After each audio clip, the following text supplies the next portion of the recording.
Students, welcome again at captain Batra classes. जैसा आप सबको मालूम है कि अभी हम वर्ड पावर, जिसमें कि इसके पहले हम लोग एंटोनिम पढ़ रहे थे और इसके पिछले लेक्चर में भी हमने एंटोनिम ही पढ़ा था, और उसी सीक्वेंस में आगे बढ़ाते हुए जैसा कि आप सबको मालूम है कि 4 वर्ड्स मैं हर दिन आपको पढ़ाता हूँ, और उसी लिस्ट को आगे बढ़ाते हुए मैं स्टार्ट करता हूँ। एंटोनिम, ये 4 वर्ड्स आपके सामने लिखे हुए हैं, जिनमें आपको वर्ड की मीनिंग को समझते हुए आपको ये बताना होता है कि कौन सा इसका एंटोनिम है। इसके साथ ही साथ जैसा आप सभी को पता है कि हम लोग वर्ड की मीनिंग, उसके जो पॉसिबल सिनोनिम्स हैं वो स्टडी करते हैं, और जो उनके यूजेस हैं। तो मैं आपसे एक बात लगातार ये बोलता रहता हूँ कि वर्ड को आप पढ़ें, याद करें, लेकिन इसके साथ ही साथ आप इनके यूजेस को भी समझते चलें।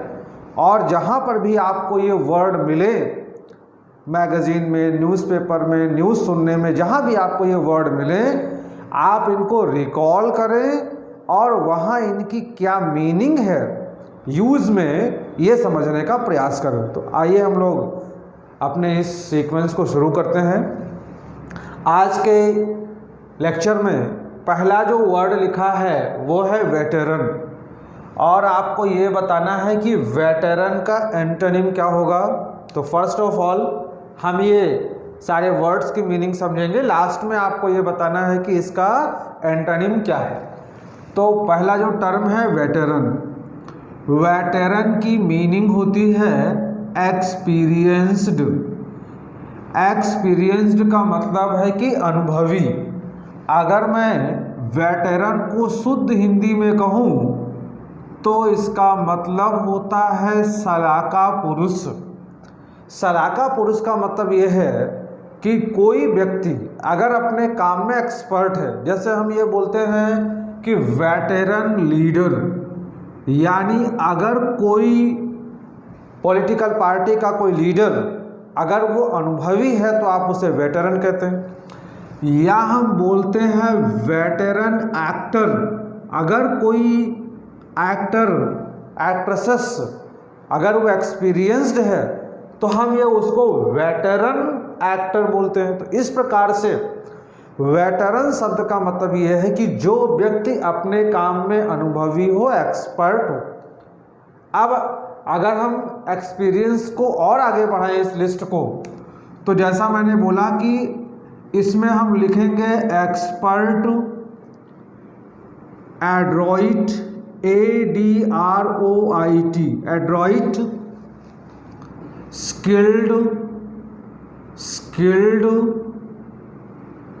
डेफ्ट, DEFT, डेफ्ट, प्रोफिशिएंट, PROFICIENT। इसी लिस्ट में हम लिख सकते हैं कि एफिशिएंट। यानी इन सारे वर्ड्स का मतलब क्या है? इन सब का मतलब है दक्ष यानी कुशल। मतलब जो व्यक्ति अपने काम में एक्सपर्ट है, अपने काम में निपुण है, वो क्या है? वो वेटेरन है। और आप जानते हैं अगर कोई व्यक्ति लंबे समय से किसी काम को कर रहा हो, काम छोटा हो या बड़ा हो, कोई सा भी काम हो, तो वो अपने उस काम में अनुभवी हो जाता है, एक्सपीरियंस्ड हो जाता है, यानी दक्ष या निपुण हो जाता है। तो ये इन वर्ड्स के सिनोनिम हुए। अब हम लोग अगले वर्ड में आते हैं। अगला वर्ड है एक्टिविस्ट। एक्टिविस्ट का मतलब है कार्यकर्ता, यानी किसी भी पॉलिटिकल पार्टी में या किसी भी संस्था में जो काम करने वाले लोग होते हैं। खास करके इस शब्द का जब भी हम प्रयोग देखते हैं तो वो जो समाज सेवी संस्थाएं होती हैं, जो NGOs होते हैं, या जो पॉलिटिकल पार्टीज़ होती हैं, उनके रिलेशन में ये वर्ड हमारे को सुनने को मिलता है कि एक्टिविस्ट का मतलब होता है कि कार्यकर्ता। आप इसे एजेंट भी कह सकते हैं, यानी आप इसे डूअर भी कह सकते हैं, जो किसी काम को करने वाला है। नेक्स्ट वर्ड है इंथुजियास्ट। एक वर्ड आपने सुना होगा इंथुजियाज्म, और इंथुजियाज्म का मतलब है उत्साह या जोश, और इंथुजियास्ट का मतलब क्या है, मैं इसमें दूसरा वर्ड लिखता हूँ इंथुजियास्टिक। जैसे इंथुजियास्ट है वैसे ही इंथुजियास्टिक है, और इन दोनों का मतलब है उत्साही, यानी जो उत्साह से, इंथुजियाज्म से, जोश से भरा है उसे आप क्या कह सकते हैं, इंथुजियास्ट या इंथुजियास्टिक। और भी आप इसके लिए वर्ड यूज कर सकते हैं, जैसे एक वर्ड होता है जीलस। जीलस वर्ड बनता है जील से, जैसा हम लोगों ने बात किया, जील मतलब इंथुजियाज्म, और जीलस का मतलब होता है कि इंथुजियास्टिक। अगर कोई व्यक्ति उत्साही है तो उसे हम जीलस कह सकते हैं। और इसको कहा जा सकता है फर्वर, FERVOUR। फर्वर का मतलब इंथुजियाज्म और इंथुजियास्टिक दोनों है। तो ये वर्ड हो गए जीलस, फर्वर, इंथुजियास्टिक और इंथुजियास्ट। जीलस से मैं आपको एक शब्द और समझाना चाहता हूँ। देखिए, जीलस होता है और एक होता है जिलट। देखने में ऐसा लगता है कि दोनों की मीनिंग सेम है, काफ़ी हद तक दोनों की मीनिंग सेम है, लेकिन दोनों की मीनिंग में डिफरेंस भी। वजह यह है कि दोनों का रूट सेम है, ये भी जील से बनता है और ये भी जील से बनता है। लेकिन जैसा मैं आपको पहले भी मैंने बताया कि आपको इसे यूज़ देखना है, केवल शब्द को याद नहीं करना है, आपको इसकी मीनिंग में भी जाना है और इसके प्रयोग में भी जाना है। तो जो जीलट होता है उसका मतलब है ओवर इंथुजियास्टिक, यानी अगर कोई व्यक्ति ज़रूरत से ज़्यादा जोश में भरा हो, अगर आप इसको हिंदी में लिखना चाहें तो लिख सकते हैं अति उत्साही। और आपको पता है कि उत्साह होना तो अच्छी बात है और उत्साही होना भी अच्छी बात है, लेकिन अति उत्साह किसी भी चीज़ को लेकर के अच्छा नहीं है। फॉर एग्जाम्पल, अगर आपको एग्जामिनेशन में जाना हो और एग्जामिनेशन को लेकर के या किसी भी प्रोजेक्ट को लेकर के, किसी भी चीज़ को लेकर के अगर आप ज़रूरत से ज़्यादा जोश में आ जाते हैं, then you lose your mental balance. तो इसलिए हमें इंथुजियास्टिक तो होना है, लेकिन हमें ओवर इंथुजियास्टिक नहीं होना है। तो जीलस ये पॉजिटिव सेंस में यूज़ होता है, वी शुड बी जीलस, ये पॉजिटिव सेंस में है। और ओवर ये जो आपका जीलट है ये एक्सेस को दिखाता है। और आपको इंग्लिश की प्रॉवर्ब याद होगी कि excess of everything is bad, अति सर्वत्र वर्जित। यहाँ तक कि सच्चाई और अच्छाई के बारे में भी कहा जाता है कि एक्सेस किसी भी चीज़ की अच्छी नहीं होती, इसलिए आपको ज़रूरत से ज़्यादा उत्साही नहीं होना है। तो ये जीलस और जिलट के बीच में डिफरेंस है, और आप इसे ऐसे ही समझेंगे। एग्जामिनेशन में जिलट और जीलस आने पर आप पूरे दिमाग के साथ आप अति उत्साही नहीं हो जाएंगे कि हाँ मेरे को वर्ड आता है, तो आप जीलस की बजाय जिलट की मीनिंग बताना शुरू कर दें। तो दोनों के बीच का डिफरेंस आपको क्लियर होना चाहिए। नेक्स्ट वर्ड है नोवाइस। नोवाइस का मतलब है नौसिखिया। कोई व्यक्ति अगर अपने काम में एक्सपर्ट नहीं है तो आप उसे कह सकते हैं कि वो इनएक्सपर्ट है, यानी वो नौसिखिया है।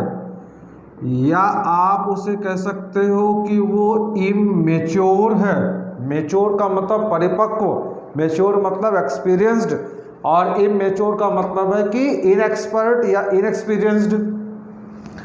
इसमें आप और भी वर्ड लिख सकते हैं, जैसे एक वर्ड है अप्रेंटिस।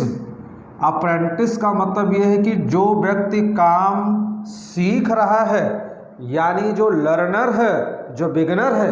ये वर्ड्स भी आप लिख सकते हैं कि लर्नर या बिगिनर, यानी जिसने अभी अपने काम को शुरू किया हुआ है। इस लिस्ट में आप लिख सकते हैं रॉ हैंड।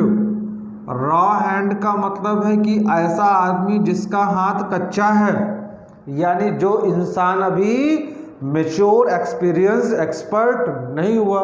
तो मैं फिर से एक बार रिपीट करता हूँ, novice, inexpert, immature, apprentice, learner, beginner, raw hand. अगर आप चाहें तो यहाँ जो हमने वर्ड लिखे थे इनसे आप एंटोनिम बना सकते हैं।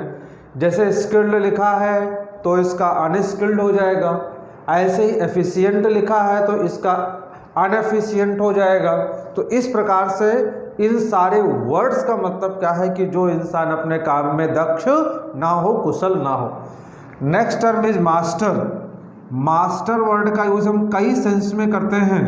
मास्टर का मतलब होता है मालिक। तो इस प्रकार से आपको वेटेरन का जो आपको एंटोनिम बताना है, तो जैसा हम लोगों ने डिस्कस किया कि वेटेरन मीन्स होता है स्किल्ड, और इसका एंटोनिम क्या हो जाएगा, इसका एंटोनिम होगा ऑप्शन सी, यानी नोवाइस या नौसिखिया। चलिए अब अगले वर्ड में आते हैं। अगला जो टर्म है ये सुपरफ्लुअस। सुपरफ्लुअस का एंटोनिम आपको बताना है। तो सुपरफ्लुअस की मीनिंग क्या होती है, इसका मतलब है अननेसेसरी, यानी इसकी मीनिंग होती है अनावश्यक। अगर कोई चीज़ वहाँ पर आवश्यक नहीं है, वो ज़रूरी नहीं है, अनावश्यक उसके साथ जुड़ी हुई है, तो उसे हम क्या बोलते हैं, सुपरफ्लुअस।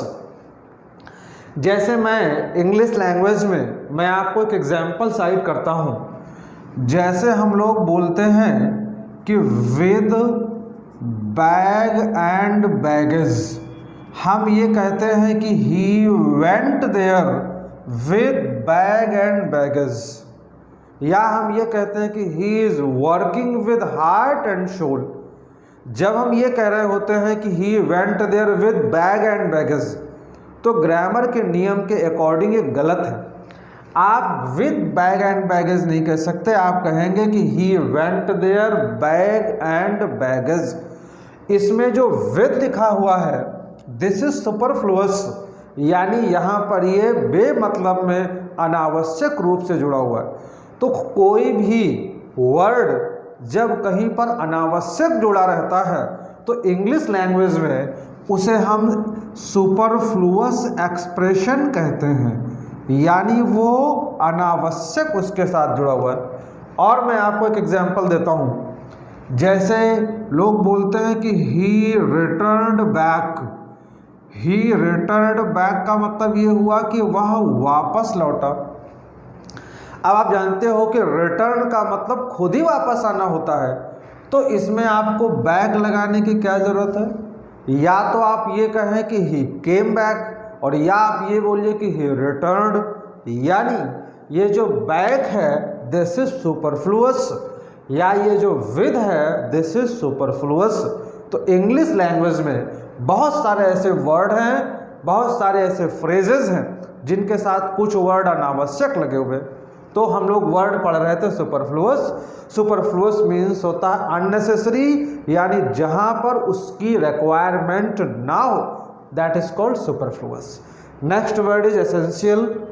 और एसेंशियल का मतलब है कि अनिवार्य, यानी जो चीज़ ज़रूरी हो, जिसके बगैर काम नहीं चल सकता। अगर आप और एक वर्ड लिखना चाहें, जैसे एक वर्ड होता है नेसेसरी और एक वर्ड होता है एसेंशियल। आपको इन दोनों शब्दों के बीच में भी डिफरेंस जानना चाहिए, क्योंकि जनरली हम नेसेसरी और एसेंशियल दोनों को सेम सेंस में लेते हैं। और आप देखिए नीचे एक वर्ड अननेसेसरी लिखा भी है। तो नेसेसरी और एसेंशियल में क्या डिफरेंस है, मैंने आपको बताया कि एसेंशियल मीन्स होता है अनिवार्य, और नेसेसरी का मतलब होता है कि आवश्यक। कहने के लिए तो ये दोनों ही वर्ड एक दूसरे के सिनोनिम है, लेकिन इसके बावजूद भी इन दोनों शब्दों में डिफरेंस है। क्या डिफरेंस है? एसेंशियल का मतलब ये है, जैसा मैंने आपसे बताया, कि जिसके बगैर काम नहीं चल सकता। जैसे हमको जिंदा रहने के लिए रोटी, कपड़ा और मकान, यानी जो हमारी अनिवार्य आवश्यकताएं हैं। जैसे अगर हमें ऑफिस जाना है तो हमारे को बाइक चाहिए, या हमें कपड़े चाहिए पहनने के लिए, खाने के लिए हमें भोजन चाहिए होता है। लेकिन अगर हम खाने में 5 स्टार का खाना मांगे, या जाने के लिए अगर हम ऑफिस जाने के लिए BMW मांगे, तो ये हमारी आवश्यकता हो सकती है कि भाई हमारे को जितनी सुविधाएं मिल जाएं उतनी सुविधाएं हमारे लिए कम है, लेकिन ये हमारी आवश्यकता है। और अनिवार्यता क्या है? अनिवार्यता ये है कि जितना कम से कम में हमारा काम चल जाए वो एसेंशियल होता है। जैसे आप देखते हो कि ये बोला जाता है एसेंशियल सर्विसेज, यानी ऐसी सेवाएं जिनके बगैर काम नहीं चल सकता। लेकिन ऐसी बहुत सारी चीज़ें हमारे डे टू डे लाइफ में होती हैं जिनको अगर हम छोड़ दें तो उनके बगैर भी हमारा काम चल सकता है। जैसा मैंने आपसे बोला कि अगर हम 5 स्टार होटल में खाना छोड़ दें तो कोई फ़र्क नहीं पड़ेगा, हम अपने घर में बने हुए खाने से भी जिंदा रह सकते हैं। लेकिन जो हमारे घर का भोजन है उसके बगैर हम जिंदा नहीं रह सकते। तो यानी भोजन ये हमारे लिए अनिवार्य है। लेकिन अगर अब जितना बढ़िया भोजन हो वो हमारी आवश्यकता हो सकती है। तो इस प्रकार से नेसेसरी में और एसेंशियल में डिफरेंस है।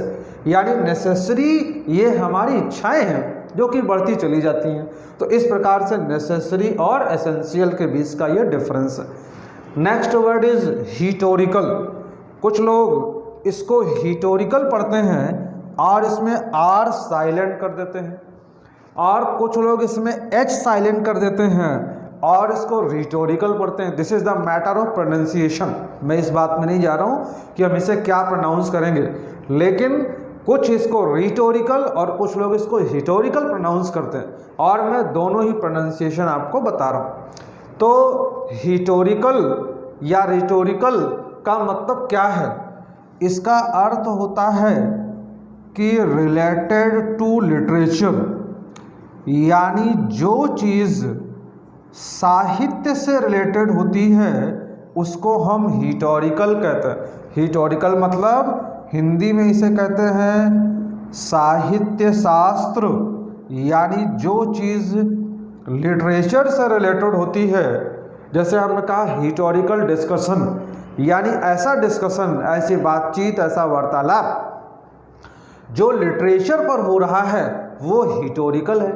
या हमने मान लीजिए हमसे कोई चीज़ को डिस्क्राइब करने के लिए, कोई चीज़ का वर्णन करने के लिए कहा गया और हमने उसका बहुत विशद व्याख्या की, बहुत दूर दूर तक व्याख्या की और बड़ी ही डिग्निफाइड लैंग्वेज में उसकी व्याख्या की, तो वो जो भाषा है हमारी वो क्या है? वो हिस्टोरिकल लैंग्वेज हो गई। तो इस प्रकार से हिस्टोरिकल का मतलब रिलेटेड टू लिटरेचर, यानी साहित्य से संबंधित। तो ये इस वर्ड की मीनिंग। नेक्स्ट वर्ड है अनप्रिटेंशियस। अब अगर मैं इसमें वर्ड्स को अलग अलग करूं तो इसमें एक प्रीफिक्स लगा हुआ है अन, और एक वर्ड है इसमें प्रिटेंशियस। प्रिटेंशियस का मतलब होता है कि बहानेबाज। अगर इसके और हम लोग रूट में चलें तो एक वर्ड होता है प्रिटेंड।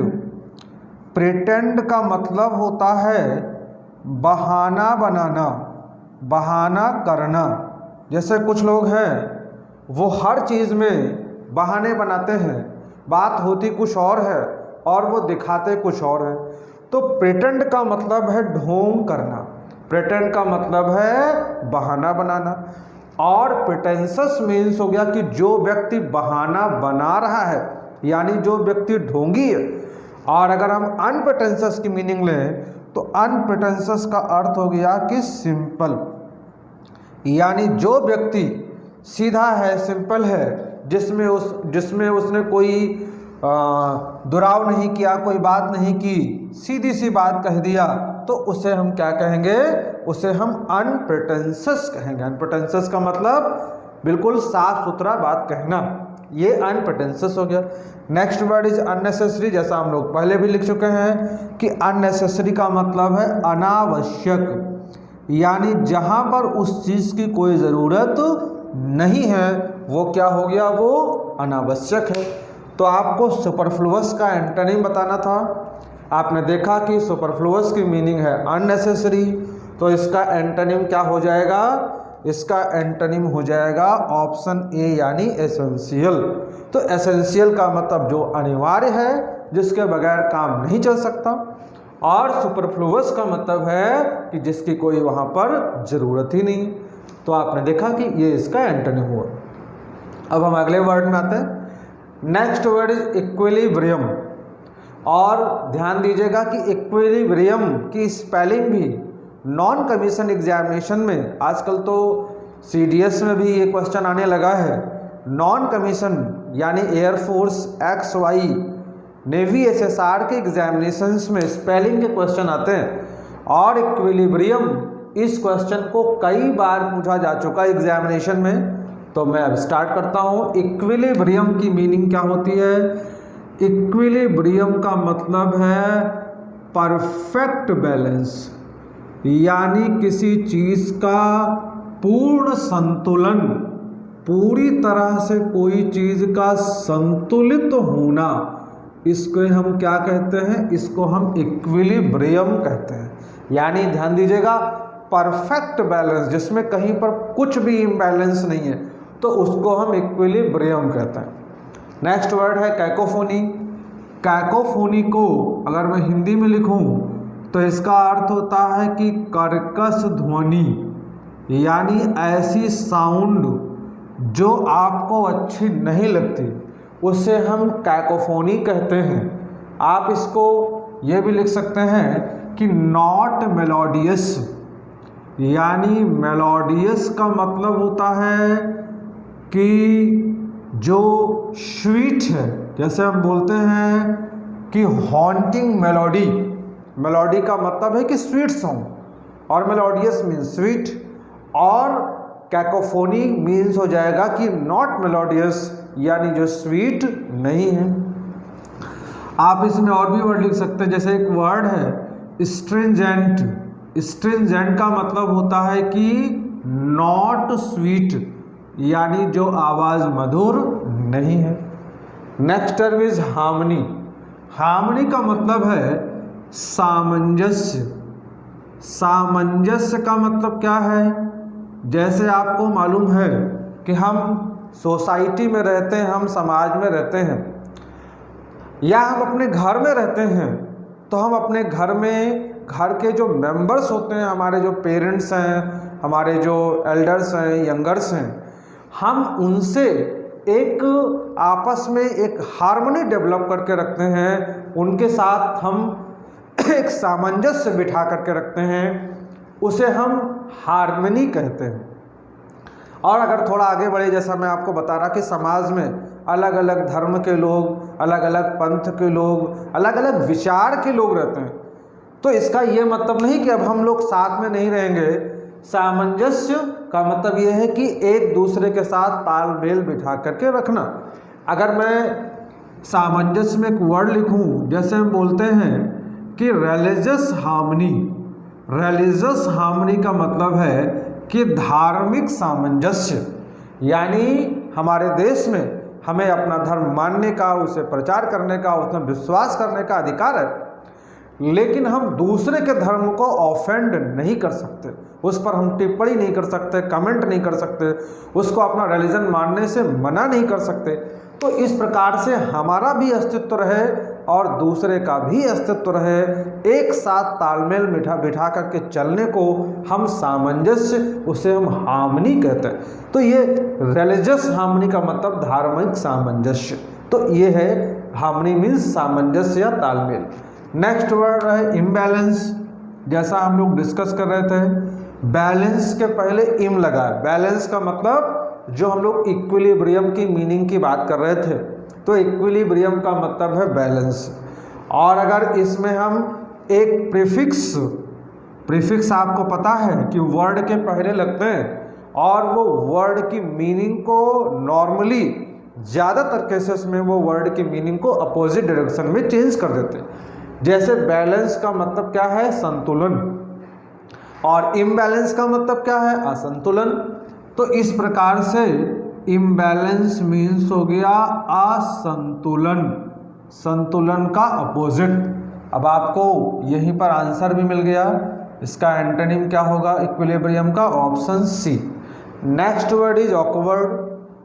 ऑकवर्ड का मतलब है भद्दा, यानी जो चीज़ एप्रोप्रिएट ना हो, यानी जो चीज़ इनएप्रोप्रिएट है, जो उचित नहीं है, उसको हम ऑकवर्ड कहते हैं। जैसे आपने सोसाइटी में लोगों से बातचीत के दौरान ये सुना होगा कि लोग ये बोलते हैं कि डोंट यूज़ ऑकवर्ड लैंग्वेज, यानी ऐसी भाषा का इस्तेमाल ना करें जो कि ऑकवर्ड है, जो एक सिविलाइज्ड सोसाइटी को शूट नहीं करती, तो उसे हम ऑकवर्ड कहते हैं।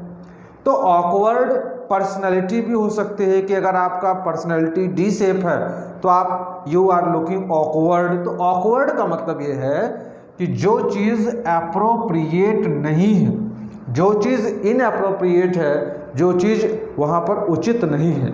इसमें और भी वर्ड लिखे जा सकते हैं। जैसे मैंने एक वर्ड लिखा रिडिक्यूलस, आपको मैं इसके पहले पढ़ा चुका हूँ कि एक वर्ड होता है रिडिक्यूल। रिडिक्यूल का मतलब है मजाक बनाना, उपहास करना, और रिडिक्यूलस का मतलब है कि उपहासास्पद यानी मजाक का पात्र। जैसे आपने ऐसी कोई बात कही जो ऑकवर्ड है, जो उचित नहीं है, तो वो रिडिक्यूलस है, यानी वहाँ पर वो क्या है, वहाँ वो इलॉजिकल है। लॉजिकल का मतलब है कि तार्किक, और इलॉजिकल का मतलब है कि जो तार्किक ना हो, यानी जो उचित ना हो। तो इस प्रकार से ये सब ऑकवर्ड्स के सिनोनिम हो गए। और हमने इक्विलिब्रियम का एंटोनिम देख लिया कि इसका एंटोनिम क्या है, ऑप्शन सी, यानी इम्बैलेंस। तो अब हम अगले वर्ड में आते हैं, और अगला वर्ड है इमॉर्टल। बड़ा ही फेमस वर्ड है, आप लोग मॉर्टल सुनते हैं, इमॉर्टल सुनते हैं। जैसा हम लोग बात कर रहे थे कि इंग्लिश लैंग्वेज में बहुत सारे वर्ड ऐसे हैं जो प्रीफिक्स और सफिक्स जोड़ करके बनाए गए हैं, क्योंकि इंग्लिश लैंग्वेज के पास रूट वर्ड बहुत कम है। मैंने एक बार आपको बताया था कि इंग्लिश लैंग्वेज में लगभग 2 लाख वर्ड्स हैं, और जो 2 लाख वर्ड्स हैं उनमें से 1,75,000 जो वर्ड्स हैं वो यूज़ के वर्ड हैं। लगभग 25,000 वर्ड्स ऐसे हैं जो ऑब्सोलीट है, आजकल उनका प्रयोग नहीं होता। ऑब्सोलीट का मतलब ये है, जैसे आपको मालूम है कि पहले के ज़माने में विलियम शेक्सपियर लिखते थे डथ, वो लिखते थे दाऊ। अब ये ऐसे वर्ड्स हैं जिनका आजकल प्रयोग नहीं होता, लेकिन फिर भी ये डिक्शनरी का पार्ट है। तो इस प्रकार से इंग्लिश लैंग्वेज में जो वर्ड्स हैं उसमें ज़्यादातर वर्ड्स ऐसे हैं जिनको या तो सफिक्स जोड़ा गया है। सफिक्स मतलब किसी वर्ड के बाद कोई वर्ड लगाना। जैसे मान लीजिए हमने लिखा मैनेज और उसमें हमने जोड़ा मेंट, तो मेंट सफिक्स है और मैनेज रूट वर्ड है। ठीक ऐसे ही मॉर्टल और उससे पहले इमॉर्टल। तो इंग्लिश लैंग्वेज में ढेर सारे वर्ड्स ऐसे हैं जो सफिक्सेस और प्रीफिक्सेस लगा के बनाए जाते हैं, क्योंकि रूट वर्ड्स की कमी है इंग्लिश लैंग्वेज में। फिलहाल मॉर्टल की मीनिंग आपको मालूम है। मॉर्टल का मतलब क्या है? मॉर्टल का मतलब कि लायबल टू डाई, यानी मरणशील। मरणशील का मतलब यह है कि all the people who have taken birth on this earth one day everyone will have to die, यानी जिन लोगों ने इस पृथ्वी पर जन्म लिया है सबको एक न एक दिन मरना है, तो उसे हम मॉर्टल कहते हैं। और इमॉर्टल का मतलब क्या हो जाएगा? Immortal means not liable to die, यानी जो कभी भी मरेगा नहीं, यानी जो मरणशील नहीं है, तो उसे हम क्या कहते हैं हिंदी में? उसे हम कहते हैं कि अमर। तो इमॉर्टल का मतलब है कि जो कभी भी नष्ट नहीं होगा, जो कभी मरेगा नहीं। अब इसका पहला ऑप्शन लिखा है एटर्नल। एटर्नल मीन्स शाश्वत। इसका मतलब है हमेशा चलने वाला। कहीं ना कहीं एटर्नल का, इमॉर्टल का ये सिनोनिम है एटर्नल। तो एटर्नल का मतलब है जो चीज़ शाश्वत हो, जो चीज़ कभी भी ना रुके, उसे हम एटर्नल कहते हैं। इसमें और भी वर्ड आप लिख सकते हैं, जैसे एक वर्ड है परमानेंट। परमानेंट का मतलब जो चीज़ कभी ना रुके। ऐसे ही आप इसमें लिख सकते हैं परपीचुअल, या आप इसमें लिख सकते हैं एटर्नल, या एवरलास्टिंग। यानी इन सारे वर्ड्स का मतलब यह है कि जो चीज़ अनंत काल तक हमेशा तक चलने वाली हो। परपीचुअल, एटर्नल, एवरलास्टिंग, परमानेंट, ये इन सारे टर्म्स का मतलब क्या है? इन सब का मतलब है कि जो हमेशा चले। आप इसको और भी समझ सकते हैं, जैसे हमने लिखा एवर और लास्टिंग। जैसे आप कोई चीज़ में बोलते हैं लॉन्ग लास्टिंग। लॉन्ग लास्टिंग और एवर लास्टिंग में क्या डिफरेंस है? लॉन्ग लास्टिंग ज़्यादा दिन चलेगा, एवर लास्टिंग का मतलब है कि हमेशा चलेगा। और अगर जानना चाहते हैं तो एक वर्ड है लास्ट, LAST, लास्ट। और लास्ट का मतलब है जिंदा रहना, और एवरलास्टिंग का मतलब जो हमेशा जिंदा रहे, हमेशा चले। तो इस प्रकार से इन सारे वर्ड्स का मतलब है शाश्वत। अब इसका पहला ऑप्शन है डेडली। डेडली को मीनिंग इसकी ये होती है कि causing death. Deadly means causing death, यानी प्राणघातक या जानलेवा। इसकी हिंदी में मीनिंग है कि प्राणघातक या जानलेवा। इसके और भी सिनोनिम हैं, जैसे एक वर्ड होता है फैटल, FATAL, और एक वर्ड होता है लीथल। फैटल, लीथल और डेडली। आपको बता दूं कि इन तीनों वर्ड की लिटरल मीनिंग में कोई डिफरेंस नहीं है। इन तीनों का अर्थ सेम है, यानी तीनों की मीनिंग सेम है, कॉजिंग डेथ। लेकिन इसका ये अर्थ नहीं है कि इनमें कोई डिफरेंस नहीं है। ये तीनों ही वर्ड्स अलग अलग सिचुएशन में यूज़ होते हैं। जैसे डेडली कब आएगा, फैटल कब आएगा, लीथल कब आएगा, शाब्दिक मीनिंग एक होने के बावजूद भी ये अलग अलग सेंस में आएंगे। जैसे डेडली का यूज़ कब करेंगे? फैटल से स्टार्ट करते हैं। जैसे मान लीजिए किसी के ऊपर अगर जानलेवा हमला हो गया तो आप क्या बोलेंगे? आप कहेंगे there was fatal attack on him. या आप इसको ऐसे समझो कि अगर एग्जामिनेशन में क्वेश्चन आ जाए, मैं ये कहूँ कि देयर वॉज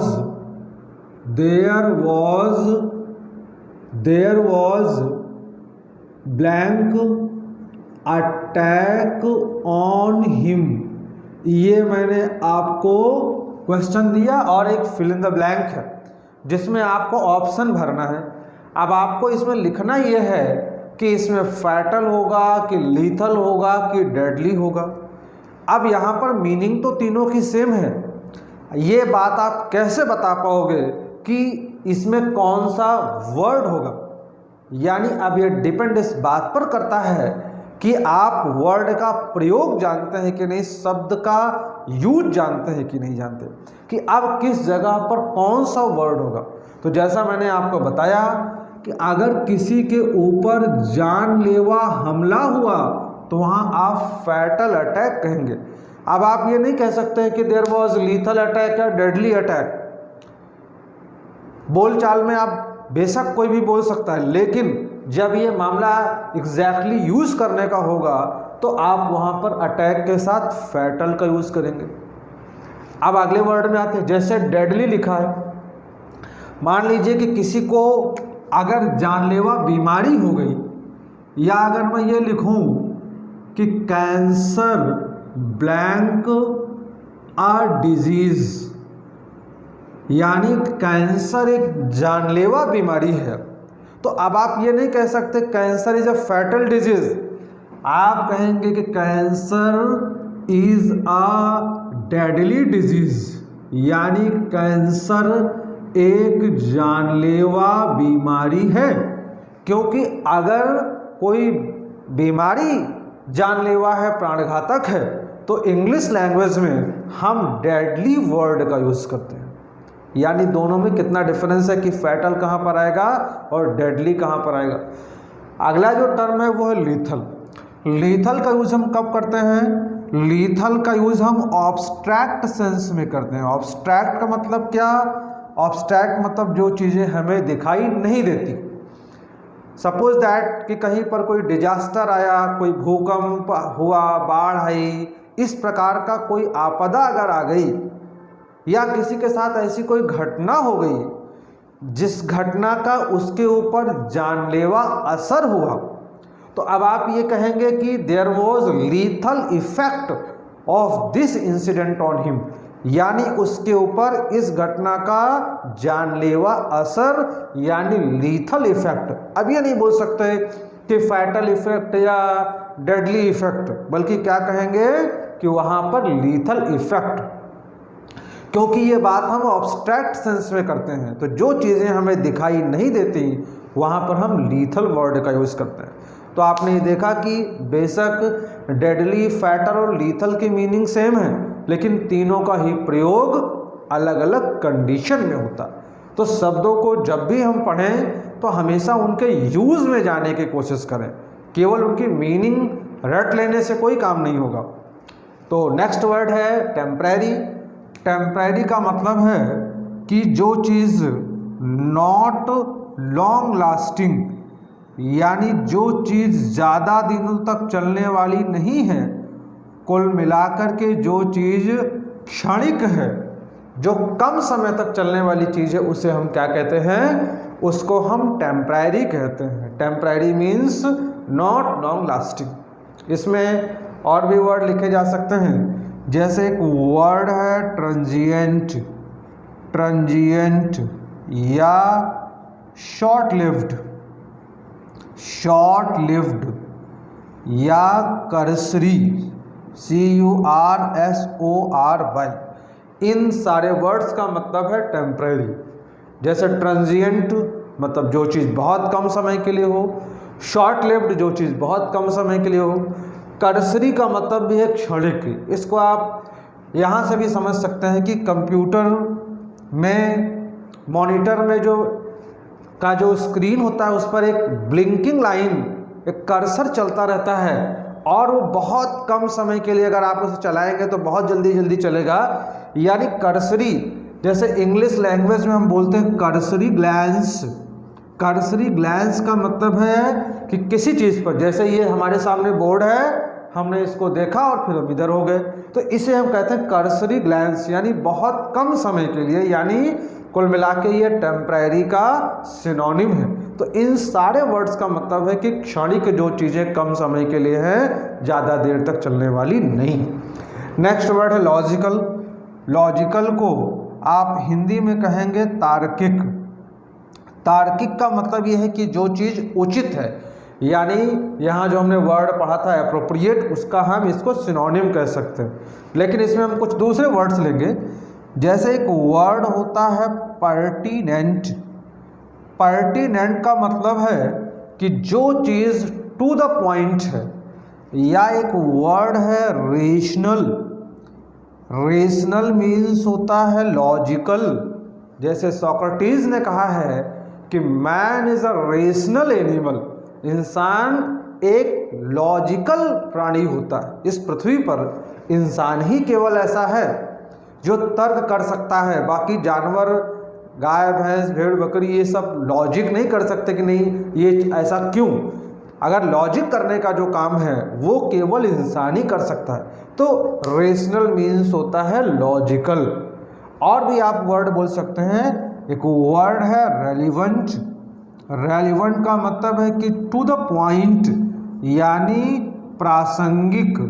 तो अगर कोई चीज़ लॉजिकल है, तार्किक है, इसका मतलब वो चीज़ वहाँ पर उचित है, वो वहाँ पर प्रासंगिक है। तो आपने देखा कि जो आपका वर्ड था इमॉर्टल, आपको इमॉर्टल का एंटोनिम बताना है। इमॉर्टल का एंटोनिम क्या होगा? ऑप्शन सी, यानी इसका एंटोनिम हो जाएगा टेम्परेरी। तो इस प्रकार से आपने ये चीज़ देखी कि जो वर्ड्स हैं वास्तव में सिनोनिम बहुत सारे वर्ड के होते हैं, लेकिन वो उसके मिलते जुलते शब्द होते हैं, एग्जैक्टली सिनोनिम नहीं होते या एग्जैक्टली उसके एंटोनिम नहीं होते। तो इस प्रकार से आज हम लोगों ने ये वर्ड्स पढ़े एंटोनिम में, तो आपको इन वर्ड्स को याद रखना होगा, इनको रिवाइज करते रहना होगा। मैं आशा करता हूँ कि आप मेरी इस सलाह को मानेंगे और अपने वर्ड पावर को एनहेंस करने के लिए आगे बढ़ते रहेंगे। Thank you so much.